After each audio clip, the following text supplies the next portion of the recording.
Paging Michael and Colleen. Paging Michael and Colleen. You're listening to Scrubs Off, Bottoms Up.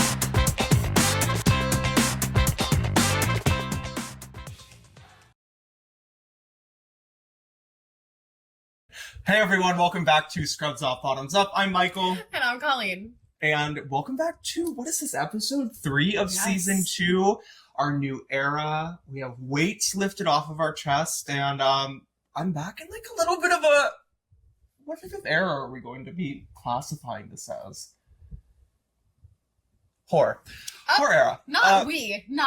I am World not. tour? I'm so pure. I am pure. I'm not out there sleeping around, but the email's open, the books are open, the DMs are open.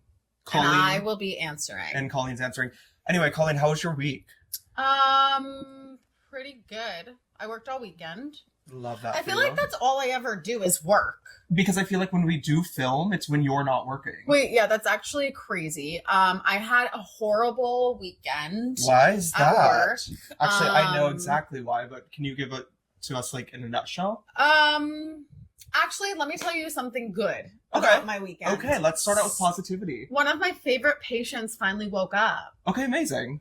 And that's like, okay, this is like a little deep, but that's like one of my favorite things to ever do in like going into the ICU is like seeing someone who's like sedated, paralyzed for days or like even weeks. This guy, he was sedated for, I think it was like 18 days. That's ridiculous. Which is insane. Is this the guy we're like wanting to do an SAT on? Oh, I wanted to wake him up so bad. Okay. Like for days. I was like begging. You did end up waking him up. Yes. Okay, amazing. Because the last I heard his vent settings were better and then getting a lot worse. Yes. Okay. So he ended up waking up and like, he's not doing anything yet. He just like kind of looks at me and I know he's like, shut the fuck up and get out of my face. Cause I will dance around the room. Like, I'm like, he Colleen wakes up. Actually flashes her tits. No, to the, no, she's no. like, wake up! But I was like, when he opened, like when he like shook his head a little bit for me when I asked him to, I was jumping up and down and like someone came in the room, they're like, what's happening? I'm like, he just shook his head. Like, wait, so is that why you wear a sports bra to work every day? Michael, come on. No, but like genuinely, really? Because you are a bouncy girl. But and how are you making this very pure moment of my career? Because I did your laundry because you left it for me, and yes. I noticed all you wear to work are sports bras. Okay, is that because you rack them and stack them and put them down so when you SAT your patient, they wake up that you don't hit your face with your boobs? Basically, what I'm saying is the tits are not always in line with your center of gravity. Therefore, we wear a sports bra to work. Other female nurses, but at the end of the day, what we're talking about is.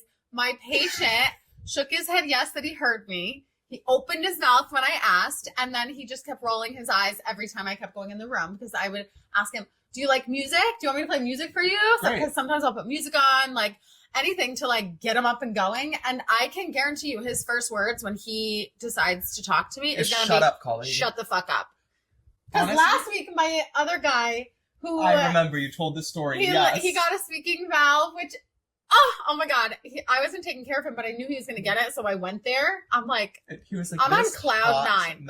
Honestly, and I was like, dude, he says his name. And then the second thing he says was, everybody get out. I was like, I love you I so honestly much. think you should just play Scrubs Off, Bottoms Up for all of your patients who are waking up. Because what a beautiful thing to wake up to. Anyway, ask me about my week.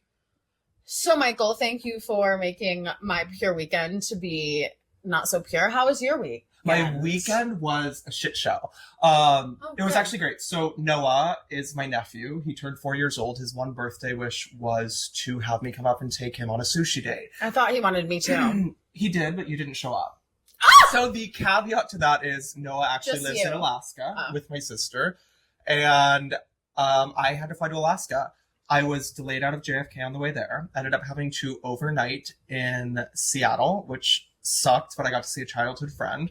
And then on my way back today, I missed my connection because of a delay in Dallas. So I got to hang out in the South today, baby. But I made it.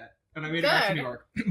So overall, I think I spent more time traveling in airports than I did physically in Alaska. And a bit just getting old. Like, this is getting harder on my body. But walking into my home, your home, as all of you know, with your new season of Scrubs Off Bottoms Up. And having the love of my life, Colleen, here has really just made everything so much better. Yep. While we're on this topic, I do have to ask you a question because men experience a phenomenon when flying that I don't know if women have anything similar to it. Oh my God, okay. Men pop airplane boners. No, girls don't have boners on airplanes. I understand that, and so I've asked a lot of men, not in like a sexual context, but like it is. You're about to ruin my whole flight experience, aren't you? When I walk down the aisle, I'm going to think bing, of bing, is bing, that butter. That's disgusting. No, so altitude? And I don't know, is it altitude? Is it pressure? I don't know, but most men, and men chime in if you are not one of these and maybe don't, if you don't feel comfortable. Is it normal that everyone gets an erection while traveling? I am one of those people. The waistband, and like it comes to a point where like you want to. I travel with you. I don't want to know that you have a boner sitting next to me, Michael. It does come to a point where you like consider the pants that you wear when you're traveling to make sure you have a good waistband.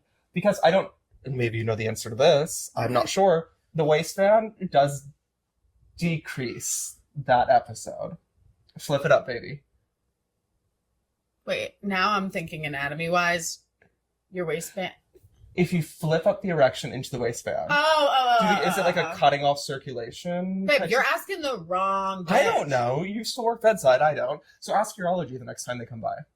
Sure. Please. I mean, there's certain things that I just don't want to know, and I wish I didn't know that. But I'm happy that you told everybody else, because everybody else can now think of boners on an airplane. Yes. That was my weekend. I would say that it probably has to do with altitude or pressure, right? Like the I don't no, but the know. pressure doesn't go crazy high in the actual because it's a pressurized plane, right? cabin. Yeah. I don't know. If anyone else knows anything about this, please chime in and let us know. Urology, if you're on here. It might just be like I can imagine if you are the only person. I know I'm not. Die. I know I'm not. I would die. I know I'm not. Everybody. I actually just recently had this conversation with another male. If you're listening, he felt bad for you. He felt bad for you. I'm just kidding. It didn't look like you felt bad. No. Like I said, season 2, babe. Scrubs are off and bottoms are up. Someone's gonna have to tame this man because I don't think I can. When he walked in the door today, he was on one, and I said, Michael, we're gonna have to go to happy hour if like to handle you today. And guess what, folks? We did. And here we are. No, we watched this show. It's called Death by Medic. Yes. He fell asleep a little bit, but I've watched like 4 episodes, and it's basically about people in healthcare who are murderers. Secret, like serial killers. Yeah. Like this one dentist went to Africa and he ended up like shooting his wife. And then this other like nurse injected. It was like rock uranium. It was some type of paralytic. I've never heard of it. It's like started with an M though. Would like inject it into this is back in like the 1900s though. Like the photos. Like 95. No, it wasn't. It was in like that one that we saw the first episode. It was like the old version of Rock. That was in the 90s. Okay, that was like 95. Whatever. But doing that, and then last night I watched one, and the girl was injecting air into like everybody's A lines, and they only found out because the doctors were like, no, it was in a CTICU after open heart surgeries and injected air. And were they doing like a ultrasound of the heart? No, in the A line. Oh, in the A. Okay. Straight in the A line, air. And I guess like the person who did it, the nurse must have been so psychotic, but so smart because it goes to your brain. Yeah. But then it won't show up on an autopsy after a while because the air will leave the body, I guess. Interesting. So the doctors kind of like caught onto it and were like, we need all these scans, like right after the second time it happened, because CT surgeons are like they take that personally. Of course, yeah. Well, there's also like a mortality rate with any sort of surgery. Yeah, and you get like dinged and stuff like that. But they figured it out. That's wild. Figured it out, and you could see the air bubbles in the brain. It was wild. So we do need to remember that not all of our listeners are in healthcare. So A line is an arterial line. Typically, if you see like an IV or something like that, that is in a venous line. It's a peripheral inserted venous catheter, essentially. Veins are what we inject medication into through an IV.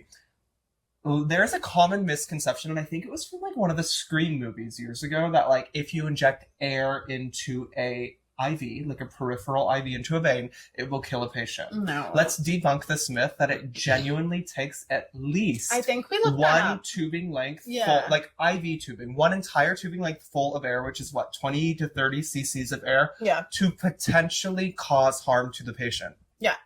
IV It's not ideal. You don't want to put air. No, but IV if a little bit pumps gets in, are whatever. now so sensitive that it detects if you have an air bubble larger than like 0.000005 cc's. Yeah, it goes off. It's ridiculous. So let's debunk that. The amount of times I've had patients say, "Oh, there's air in my line," I'm like, "Okay, like you're fine. You're fine." Let's try it. But I just think that's like an important myth to debunk. Mm-hmm.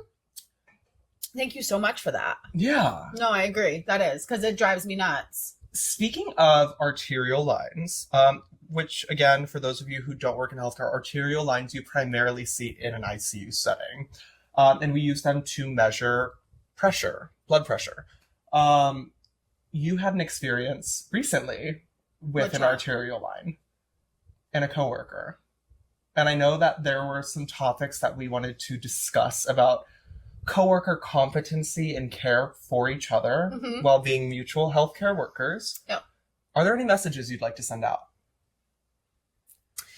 Besides, don't touch my fucking patient. You took the words right out of my mouth. I know, honey, because I'm the same exact way. And you want to know what? I know it's a me problem. Okay, I'm gonna talk to myself real quick, and I'm gonna say, you got to work on this, Colleen. You're not the only person that gets to touch your patients. You have to stop being a little. I'm not a type A person by any means. You are in the ICU. Not even. Like, my room is not it's spectacular, but I know what's happening. I have it's organized chaos in your own way that only you understand. And I know every single thing about what is happening in that room at the moment. Of course. For those 12 hours. So when I ask someone, hey, can I go eat my lunch because I am hungry? Can you watch my patient? There's nothing to do. Please don't touch them. And if you need to do anything, come find me. I'm 5 feet away. And I come back from my lunch and everything is out of whack. I am livid. And I think that we should not go into specifics. No. And there are certain times where if someone touches my patients and it's helpful, absolutely. Great, amazing. But that also takes time to earn trust with another nurse. And it's just weird to me because, like, just leave my patients alone. Like, I treat them well. I treat them well. And I'm scared of how I'm going to be as a mother. Tiger mom. I think I'm going to, like, be like, hey, yeah, take them. But, like, when it comes to, like, an older person, I don't know what it is. No, I relate because I've had providers come in and change my vent settings without telling me, or change my sedation, or change a line in which my patient was getting something over. Yep. So, for example, when I was working bedside, the first thing I would do every morning, especially if it was my first day with a patient, in the ICU. No. In the ICU, you have a lot of patients who require a lot of drips that you have to check compatibility on, that go into not many ports. They don't always have a ton of access in terms of getting that medication into their body. I start fresh. Yeah. Fresh lines, I label them. And lines? It is an organized symphony. Yep, every Monday. Absolutely. Fresh lines. Oh, not every day. No, every Monday that I have. So like my first day with the patient. I was going to say, I have had nurses go in and need to titrate a medication and not understand why I had things going on a certain stop cough. That's why you don't touch things. You don't touch somebody else's patient. You do not touch things. The other day, I went into a room. There was stuff going on. I didn't know what was happening. I touched something. I realized, I don't know what's happening. Is not my situation. I'm going to walk out of this room. Here's the deal. At the end of the day, that is somebody's life, especially in the ICU. These are life-sustaining drips most of the time. Yeah. This is somebody's life. Why on God's green earth would I want to go into that patient's room and involve myself in a scenario that could not work out the best for the patient, let alone my license, right? I'm gonna talk on this, though. If it is there are times where if something terrible is happening and you walk by the room and you see a blood pressure's like tanking and they need a little oomph or something like that. Like I appreciate, like that's what I do love about the ICU is that everybody knows what to do when it comes to like a time like that. And then you find an emergent situation. If there is if there is an intervention that needs to be done within 30 seconds, of cool. course. But if you're doing some dumb shit and you're get out. And everybody that I work with knows this. Yeah, I think you're very vocal. They know I'm psychotic about it. And it's, again, like I said, it's a me thing. I think some people just like to see your reaction. I know. Somebody did say the other day, they go, Colleen, I've never seen you like this. I kind of like it. I was like, okay. It kind of turns me off. No. Don't touch my patience. Noted. Speaking of turn on,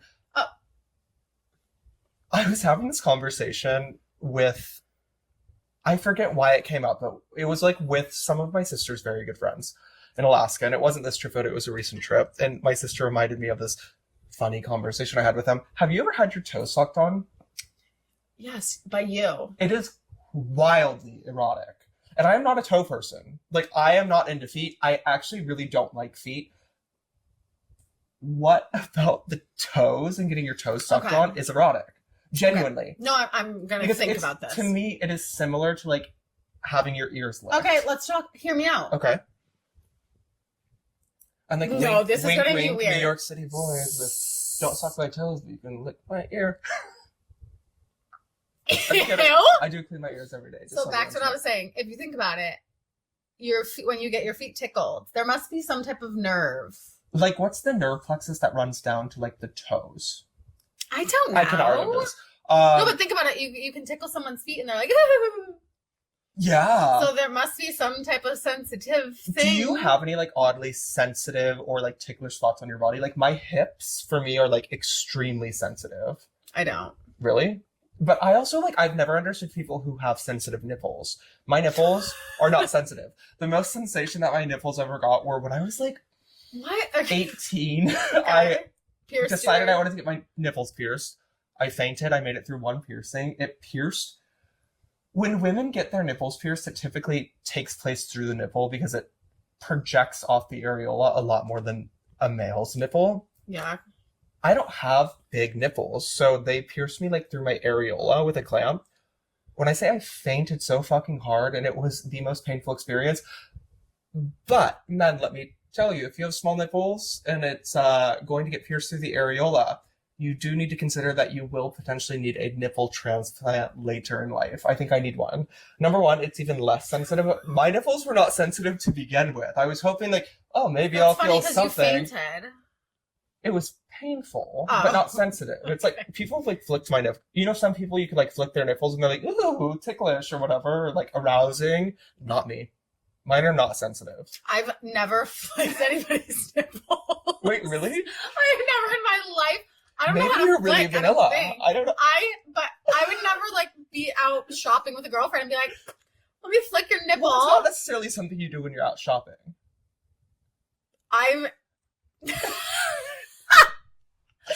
Okay. No. I don't have any sensitive areas. Maybe my eyes. My eyes, I can't go in the shower and wash my face because my eyes are sensitive. And I don't enjoy opening my eyes underwater because my eyes are very sensitive. But great. In the cold, my bunions get sensitive. But that's about it. Colleen, remember, I think you need to remember we are both single on this podcast. We are trying to... Right. Let's reframe this. Forget about my eyes being sensitive. Her hips are sensitive, man. Her hips don't lie. No, never. But they're not sensitive, I'll tell you that. Moving on. So being back out on the dating scene, like, very lightly, and I have never experienced this that I can remember, but also I was in a relationship and a place of silent acceptance for the past many, many years. There is, and I always have associated it with women, and maybe this is just the stereotype, People are attracted to healthcare providers in scrubs.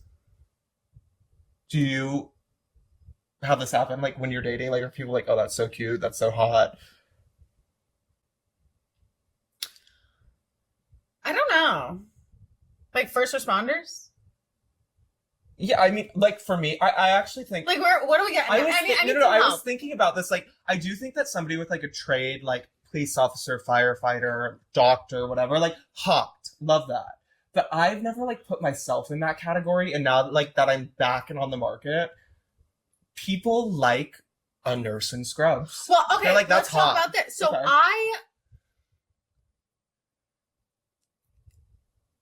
Okay. Yes and no. Okay. Like, I've heard really shitty things about nurses. Oh. I have had travel nursing or whatever. Yeah. I remember, and I wrote this quote in my phone underneath his contact to remind myself. Okay. Because I'm psychotic, but he said that he would never date a travel nurse. Why? Because you can never trust them and they're snakes. Okay, that's interesting. Because we are always traveling around, and I got into a huge fight with this person. I mean, we're essentially hospital whores. We're money whores. We like the money. Okay, but also, like... But also, that doesn't, like... Get some confidence. Yeah, Sorry, that's not my 100%. problem. That's okay, on so you. This is, like, definitely has nothing Okay, to do maybe with... that like, was a being personal stressed. thing. That was Sorry, very okay. personal. But, Back to... you never looked at yourself as, like, a hospital worker? No, I, like, never was like, oh, somebody's gonna think it's really hot when I get off this 12-hour shift in these scrubs. And I'm like, no, to me, it's, like, fucking disgusting. But now that I work in aesthetics full-time, like, I no longer wear baggy scrubs. I have to, like, show off my body a little bit more. And, like, obviously, like, I have to do my hair every morning on the way to work. I used to throw on a scrub cap, glasses, whatever. So do your hair. What does that entail? What does my hair entail? Yeah. Actually, washing it every morning, sea salt spray, blow dry it. Wait, I use and that then paste. No, it's amazing, right? It's good. But we were talking about this earlier. It's fleeing my mind. Reel it in. You do have to be crazy to work in healthcare. Oh, there is a certain level of psychoses that it takes to work, especially bedside. But I think everybody's a little crazy, and we spread our wings and make a career out of it. My best, like, simile to a hospital, and it's in total, like, looking at a hospital from afar, what is a really horny group of, like, high school students. Okay, no, it is. I have noticed this working day shift now, because, I'm day shift girly. But, like, it is so funny, and I might have said this last episode, it is so funny to me to, like, go to the cafeteria for lunch and, like, you go through the line, or you, like, pick what you want and you go pay for it, and you sit down, and it's like, all of us just, like, came here. We have lockers. We, like, just work a little bit. We, like, go to class, like, work a little bit, and then we, like, go to lunch and then work for the afternoon, then go home. Some people take a bus to get there and get back. Like, it literally is it's like high school. It's insane. There's a loudspeaker that's at code blue, like... No, it really is high school. And I feel like a lot of people who work in healthcare date in healthcare. Okay, let's talk. Okay, so who are the freshmen? Who are the freshmen? Nurses. No. I think they are. I think the freshmen are the hot young nurses that everybody wants. No, but I also don't want to associate with that. Those are new grad nurses. Yeah, but I want to be young forever. I love being a hot freshman. I work in aesthetics. Hello. No, I'm saying I want to be a hot freshman. Okay, fine. Who do you think the freshmen are? I'm talking big. So, like, surgeons are the seniors. Okay. Transport. Transport. They often are new transporters. Yeah. They're constantly cycling in and out. And they're excited. They're excited. Yes. Yeah. And they love their job. Okay, sophomores. Sophomores are going to be... Residents.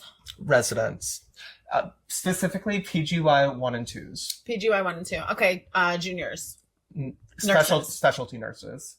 So I'm talking like ED, ICU, CV ICU, cath lab. Because they They know some shit. They know some shit, but they're walking that line of cockiness and arrogance and that's confidence. So yeah.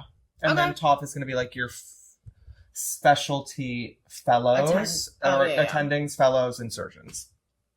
Wow, that was fun. But the messy part is the location of where we film, as we've said before, is close to resident housing for a specific hospital. It's always funny to see a certain color of scrubs come out of that building. I'm going to leave that there. Have you seen that before? Honey, every damn day. Every day? Yep. Every day? Every day. Wow, what did they look like? Well, I didn't stop and take a photo, but I can next time if you like. Oh, yeah, maybe stop and take a photo so we can make sure. And say, whore. No, I'm just kidding. Listen, no, I think a lot of people who work in healthcare sleep together and we were just having this conversation because there is like a mutual understanding. And what is the terminology you used? Damn it. You understand them better. No. I said something better. It's almost like you speak the same language. Well, yeah, obviously you can connect with them better.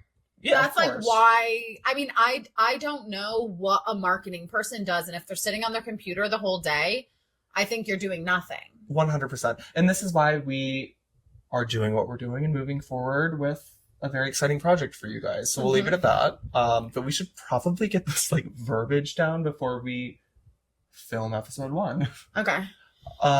Moving on. Let's talk Whipples. I worked in Minnesota at a level 1 trauma center. Minnesota. And there was essentially a like Whipple ICU. For those of you who don't know what a Whipple is, Colleen, a Whipple is essentially a surgery where they take out a part of the pancreas. Mm-hmm. Keep it going. Can we look up like Keep it going. I cannot explain it. Can you look it up really quick so we can give the people like an actual definition? But essentially they're rearranging your guts to an extent and like internal organs, typically due to pancreatic cancer. Correct? Fuck, we sound so dumb. I can't even say the word. Okay. A pancreaduodenectomy. Yeah, so it's a Whipple procedure. It removes the head of the pancreas and other organs to treat pancreatic cancer. But essentially, like, that sounds a lot more simple than it is. They cut things and reconnect things into weird ways. Anyway, so I was telling Colleen, I said, literally, my least favorite patient to take care of is a Whipple, especially after this unit that I worked on a lot, the post-Whipple ICU. These patients are sick, folks. Like, I am talking sick. Every Whipple patient I've ever taken care of has crashed and had a really, really nasty death. So Colleen and I were talking about it because not a lot of surgeons will do Whipples anymore because we found out the mortality rate within 1 year of a Whipple procedure is 100%. That was via ChatGPT, which also told me that the flu was airborne. So, but what I can tell you is the mortality for Whipple patients is very high. I mean, if you have no option, I say fucking go for it. That's what I would do. No, 100%. But when I say that is my least favorite patient to take care of, that's scary. I would rather take care of open heart. That is so interesting to me. That is scary because they tank. Well, and they tank fast. That's how I feel about any abdominal surgery. There's a whole hell of a lot of shit going on there. Like when you open an X-lap is like my worst nightmare. An X-lap is an exploratory. An X-lap is where they cut your abdomen wide open. Exploratory laparotomy. Yeah. I almost said laparoscope. I almost said the same thing. I was like, an exploratory laparoscopic. Should we have knocked on the happy hour? I don't know. I feel so we're dumb. We're sitting here saying, I swear we're not hate dumb. dumb nurses. All this shit. We said like the dumbest nurses on planet Earth. Don't touch my patients. You don't even know what an X-op is. I don't know what a fucking Whipple is. No, I know what a Whipple is, and I can like imagine the different like parts of the body being no one's fighting with you. We understand. A Whipple is scary. I'm talking X-lap freaks me the freak out. So one of the first times I took care of like a true X-lap patient, they were morbidly obese, which is fine, but I was helping. It wasn't even my patient actually, but they were stapled. They crashed in the operating room, and the patient took like 6 nurses to shift them up in bed. Okay. Patient is sick. They crashed. It was like a quick staple to close, get them to the ICU, and hopefully bring them back. I'm standing at the head of the bed, and we Trendelenburg the bed, meaning we put head down, feet up to try and assist with gravity to pull the patient. And I was like, I don't know if this is the best idea. That doesn't sound good. The patient dehissed and eviscerated. Dehissing and eviscerated, I'm happy to tell you about. I learned that day. That is when their wound, their entire abdomen, opened up, pops wide open, their guts came flying out, and yours truly was at the head of the bed and covered in abdominal contents. I would have literally loved that. What did you do? Projectile vomited. Yeah. Projectile vomited. Thank God they had like a bunch of sterile water and saline at the bedside. And the next thing I knew, I had no idea. I was trying to comprehend what just came flying at my face, and I was covered from head to toe, like big patient, lots of goo. Yeah. They just started pouring sterile water or sterile saline and sterile surgical and just gauze and just pushing it back in. I bet you. I wonder if they lost any of those sterile gauze after. It was warm. I touched a bowel. That's it was beautiful. warm. I'm actually extremely jealous. It was a very cool experience, but it was one of those times where I was like, I touched like a little bit of a bowel once, but it wasn't like enough. Like it wasn't significant enough to like. We get off on the weirdest shit. No, but it's so cool. No, it really is. Like to see someone's insides, in my opinion, like I think that's really interesting. That's amazing. And really cool. Like you ever see like someone's heart, like the physical. Have you seen a cracked chest before? No. Cracked chest is incredible. I can't wait one day. Oh yeah, absolutely. I mean, I hope I never see it, but if I do, I'll be excited. Very excited. I know. I love that stuff with like blood everywhere. I guess no, that doesn't affect you. Like for me, somebody asked me this the other day.